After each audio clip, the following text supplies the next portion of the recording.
Hello, BookTube, and welcome back to Cimmerian September, Michael K. Vaughan's BookTube event designed to throw a spotlight on Conan the Barbarian, the great, the immortal creation of Robert E. Howard. And Cimmerian September this year is all about pastiches. Last year was all about the original Conan, the unexpurgated, unchanged, unpastiched Conan Stories novel that Robert E. Howard wrote that you, if you wanted, could read in 1 month. Now we're dealing with the vast ocean of Conan pastiches that have followed, and that maybe even just barely followed, including the ones that that were written, concocted, created by L. Sprague de Camp and Lynn Carter and Bjorn Nyberg in the hot wake of Robert E. Howard's life. And sometimes, in some people, correspondence with Robert E. Howard. I would argue at a time when our idea of textual integrity was a little bit looser, especially for stuff that it was originally appearing in pulp magazines, where it felt more fan-driven, it felt more communal, it felt like if I want to muck around with story A in order to make it into story B, even though the author's corpse is not cold in his grave, I could probably do that. It's only a pulp story, after all. I've been reading all over the Conan pastiche world for September, and September still has half of its length left. So I have a lot more of that to do. But I have periodically been going back to those L. Sprague de Camp books with the famous covers. And last night I went back to this one, Conan the Freebooter, which does not have a great Frank Frazetta cover. Instead, it has a boring Boris Vallejo cover where the characters are once again just standing there. Conan the Freebooter is not anything that Robert E. Howard wrote, of course. It's not. He would have recognized some of its content, but not all of it. It's a collection of short stories. It came out in this edition in 1968, which was well before I was born, since I'm well known to be only 28 years old.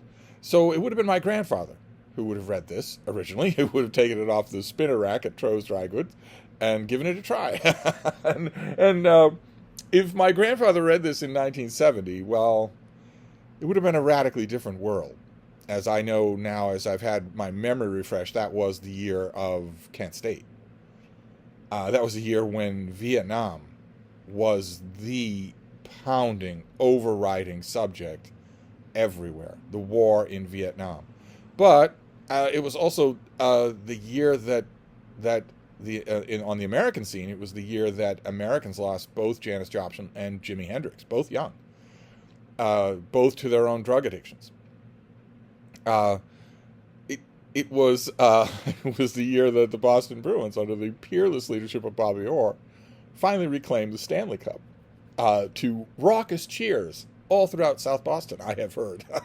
And it was a very good year for books. 1970 was. This came out in 68, but let's say my grandfather read this in 1970. It was a very good year for books. That was the year of Bury My Heart at Wounded Knee, for instance, or Deliverance, or Taylor Caldwell's novel Great Lion of God. I don't know how many of you remember that book, but there was also Play It As It Lays by Joan Didion. The Bluest Eye by Toni Morrison. There was Fire from Heaven, a great novel by Mary Renaud, a truly great novel. There was Nine Princes in Amber by Roger Zelazny. And there were many other things. Ernest Hemingway had Islands in the Sea. Hannah Arendt had a book. But there were two books that towered over everything else, two books that outsold all the others, literally combined. Two books that outsold the Bible in that year. They were two tiny little things, and I'm pretty sure that is contributed significantly to their popularity. One was Love Story by Eric Segal, and the other was Jonathan Livingston Seagull. They were tiny little slips of things. They were packed full of cheap sentimentality and cod philosophy, and they sold by the shed load. It was just incredible. And tucked down way in the bookstore backlists and the spinner racks for lurid paperbacks and whatnot was this thing, which would still have been around in 1970, even though it came out in 1968, because these little paperbacks were very popular. They were perennial. The guy who did the magazines and books at, for instance, a little dry goods store would have noticed that they're not just hanging around, that people are coming in and buying them. And this has, like a lot of these things do, this has an introduction by L. Sprague de Camp that I thought I would read you. It's not very long, and it gives you an idea of what we are grappling with for this particular run of Conan pastiches in Samaran September. He writes, Robert E. Howard, the creator of Conan, was born in Peaster, Texas, and spent most of his life in Cross Plains, in the center of Texas. During his short life, which ended in suicide at the age of 30, Howard turned out a large volume of popular fiction: sport, detective, western, historical, adventure, science fiction, weird and ghost stories, besides his verses and his many fantasies. Of his several series of heroic fantasies, the most popular have been the Conan stories. 18 of these were published in Howard's lifetime. 8 others, from mere fragments and outlines to complete manuscripts, have been found among his papers since 1950. The incomplete stories have been completed by my colleague Lynn Carter and myself. In addition, in the early 1950s, I rewrote 4 unpublished Howard manuscripts of Oriental nature to convert them into Conan stories by changing names, deleting anachronisms, and introducing a supernatural element. This was not hard, since Howard's heroes were pretty much all cut from the same cloth. And the resulting posthumous collaborations, L. Sprague de Camp calls them that, posthumous collaborations. I think he's starting to lose you. About this point, I think he's starting to lose you. Are still about 3/4 or 4/5 Howard.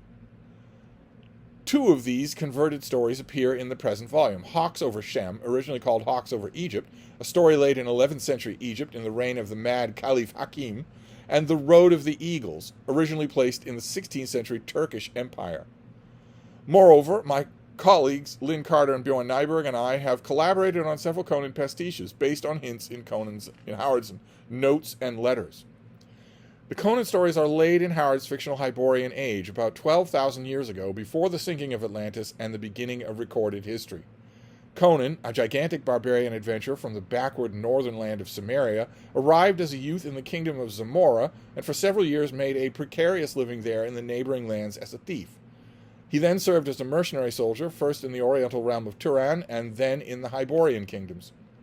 Forced to flee from Argos, Conan becomes a pirate along the coast of Kush, and in partnership with the Shemitish she-pirate Beilit, with a crew of black corsairs. After Beilit's death and some hair's-breadth adventures among the black tribes, he returns to the trade of mercenary in Shem. Here the present volume begins. So you see here, L. Sprague de Camp cannot resist making this into a linear timeline. He simply cannot resist doing that. Nearly 20 years ago, my old friend John D. Clark, now some of you will know John D. Clark as one half of a duo that wrote a groundbreaking Conan chronology. A chemist and a Conan buff long before I was, edited the then-known Conan stories for the volumes published by Gnome Press. He wrote an eloquent introduction to the first volume of this series to be issued Conan the Conqueror. This essay gives a free-swinging impression of Howard's fiction in general and the Conan stories in particular. Dr. Clark has allowed me to quote it here, and now we will hear from Dr. Clark. It was almost 17 years ago that I collided with the Hyborian age. It was a notable collision, occurring when I was caught by the somewhat juicy cover of the September 1933 Weird Tales, read The Slithering Shadow, and met Conan for the first time. It was an introduction that stuck, and from then on I followed the adventures of that slightly unconventional character with more than casual interest. A little later, 1935 or so, Schuyler Miller and I decided to make a try at plotting out Conan's world. It turned out to be ridiculously easy.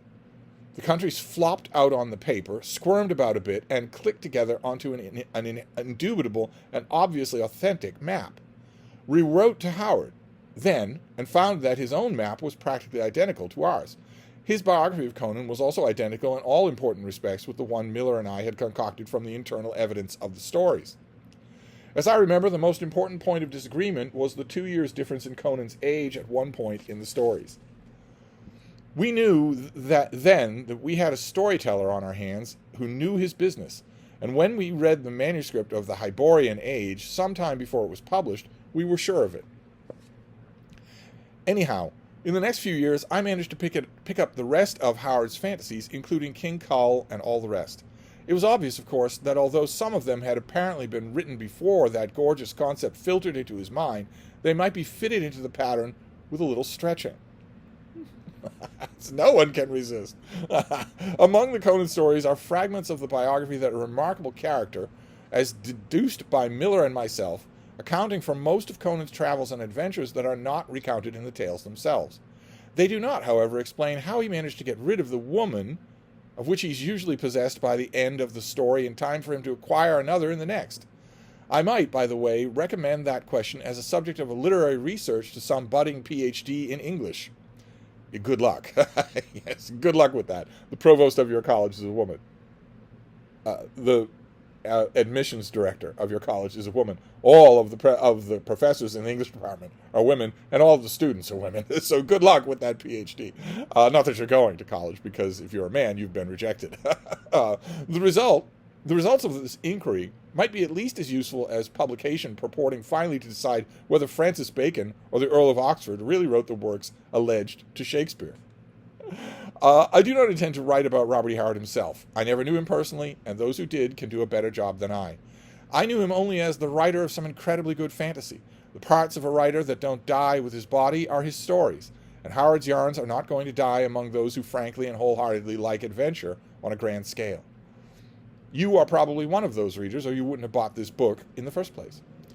Howard was a first-rate teller of tales, with a remarkable technical command of his tools and with a complete lack of inhibitions.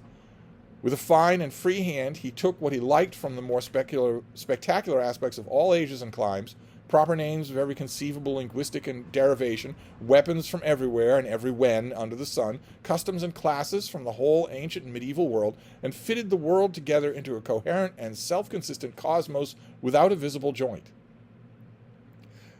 Then he added a king-size portion of the supernatural to add zest to the whole, and the result was a purple and golden and crimson universe where anything can happen except the tedious. His heroes are never profound, but they are never dull. King Kull, Solomon Kane, Bran MacMorn, Conan himself walk and talk and are alive and of one piece. I'm assuming the never dull part does not apply to Solomon Kane. They may not be exactly the types of person whom we would invite to a polite party, but they're not exactly the sort of person whom we would forget if they came anyway. Conan, the hero of all Howard's heroes, is the armored swashbuckler, indestructible and irresistible, that we've all wanted to be at one time or another. The women... Slow down there, John Clark, but you're not gonna. The women, in appearance, manner, and costume, or lack of it, are the inmates of the sort of harem that harems ought to be, but aren't. And isn't it a shame? And wouldn't it be nice if they were commoner? How'd you like to be a member of one of those harems, Mr. Clark? How'd you like to be a member of one of those harems? No adventure, no ability to leave, tossed out on the street when you're old. How'd you like to be a member of one of those? Pretty clear that he thinks that Conan aficionados are all men. The villains are villainous as only perfect villains can be. The sorcerers are sorcerers in spades, and the apparitions they conjure up, or who appear under their own power, are, thank God, out of this world. And above all, Howard was a storyteller. The story came first, last, and in between. Something is always happening, and the flow of action never hesitates from beginning to end, as one incident flows smoothly and inevitably into the next with never a pause for the reader to take breath. Dr. Clark was a Conan aficionado. If you are also a Conan aficionado, I am sure that right now, in reaction to that sentence, a couple of passages are coming to your mind. There's one in this book that prove that that's not true, but that's okay. He had more hits than misses. Don't look for hidden philosophical meaning or intellectual puzzles in the yarns. They aren't there. Howard was a storyteller. The tales of the sword and cloak are carried to the ultimate limit and a little beyond, with enough extra sex to keep the results of them off the more tedious library shelves. So here is the book. If you have read of Conan before, you know what to expect. If you haven't and are addicted to fantastic adventure, you can repair the omission and sit down now and read of gods and demons and of the warriors and their women and of their adventures in a world that never was but should have been. I might disagree with Clark on a couple of points here, but you have to admit, he's nailing the allure of these stories. If their adventures in a world, if the history propounded doesn't agree with what you know of history, if the ethnology is remarkable or the geology more so, don't let it worry you. Howard was writing of another Earth than this one painted in brighter colors and on a grander scale. If, on the other hand, you insist on realism in your reading, if you must have novels about introverts suffering in a brutal world, if your meat is something close to the soil or concerned with psychopathology or the state of the world, then, my friend, this book is not for you. You'd better first find yourself a hole and read Crime and Punishment. But I won't be there with you. I have an engagement in the Hyborian Age and will be busy all evening. That's from 1950. And I wonder how many of the implications there are true. I have always wondered how many of the implications there are true. That hard and fast line that's drawn, surely it is not hard and fast. Between highbrow and lowbrow enjoyment in reading, surely that line is not hard and fast. Michael K. Vaughan is a huge fan of Thucydides and especially Herodotus, and also loves Conan. So surely that is not a hard and fast line. And also, another question that I've had forever and ever, what about female Conan fans? Especially of the more or less original stuff. What about those female Conan fans? John Nelson is writing as if they don't exist. And I confess I've known very few of them, but I was all primed by all of that stuff. You could see the cavalier attitude that DeCamp is taking in his own words. About, yeah, I took some of these stories. They seem better Conan stories than anything else, and his heroes are all the same anyway.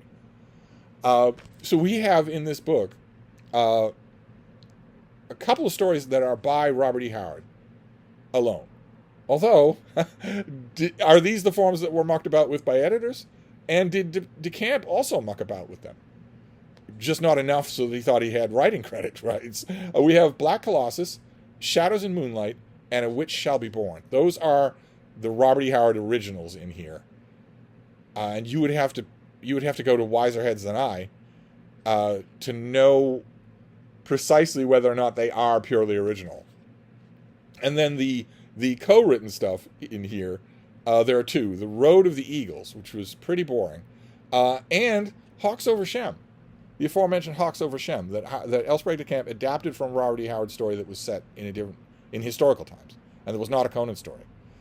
And that brings me to the trouble, because I reread this volume last night. I really, really like, A Witch Shall Be Born is a classic. But I really, really like Hawks Over Shem. I really do. And I have read, thanks to more recent, more comprehensive Conan, Robert E. Howard reprint efforts, I've read the original. And the Elsbreg de Camp version, the Conan version, Hawks Over Shem instead of Hawks Over Egypt, is better. It's not just that it has Conan in it and the supernatural. It's a better story. It's more tightly controlled. A better reading experience. So what are you supposed to make of it? I mean, to my mind, Hawks Over Shem is more or less a classic Conan story.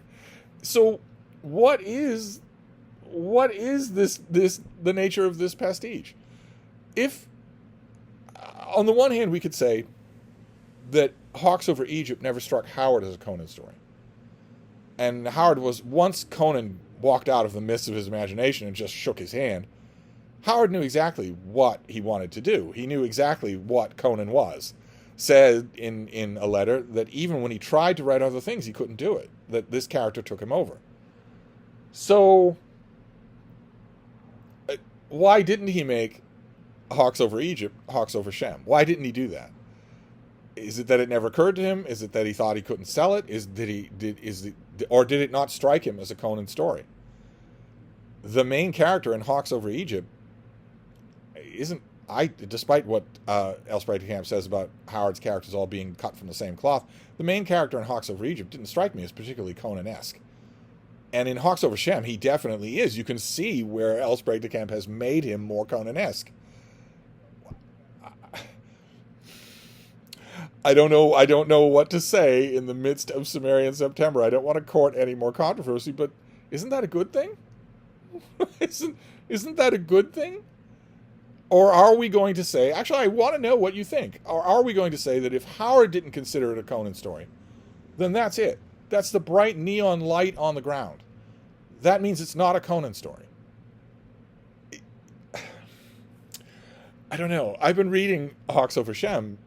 Well, actually, I haven't been reading them for very long because I'm known to be a young super hottie. But my grandfather read Hawks Over Shem in 1970 and thought it was a first-rate Conan story. Things were a little murkier about Conan and his provenance in 1970, but I think it still holds up as a great Conan story. So, so I guess that's the whole point of rereading these things. I'm kind of glad that I am. I'm glad that I'm revisiting these books. I'm glad that I made a point of finding as many of them as I could in the ramp-up to Cimmerian September. I'm glad that I did. I don't know. Maybe I don't revere this author enough. Maybe I have a little bit too much of how the sausage is made when it comes to writing. I don't know what it is. I don't know what it is that makes me say that I don't so much mind that Hawks Over Shem is a Conan story. I think it works really well, at least as well as some of the weaker Conan stories that Howard wrote as Conan stories on his own. Anyway, I had a blast doing this. I'm a little annoyed, of course, as most readers are in the 21st century. I'm a little annoyed at L. Sprague de Camp's just compulsive desire to make a chronological line out of Conan's adventures. It strikes me as fundamentally distrusting the reader. Where the readers of these stories are pretty sharp and always have been. But anyway, that's my Conan the Barbarian. That's my Samaran September entry for today, is Conan the Freebooter, which is and is not a Robert E. Howard story. So I made enough trouble for today. I will wrap this up. I'll be back tomorrow. No idea what I'll add to the pile tonight. But it'll be something Conan-esque, something dealing with Conan tonight to leaven out everything else. So I'll wrap this up for now, and I will see you all then. Thank you, BookTube.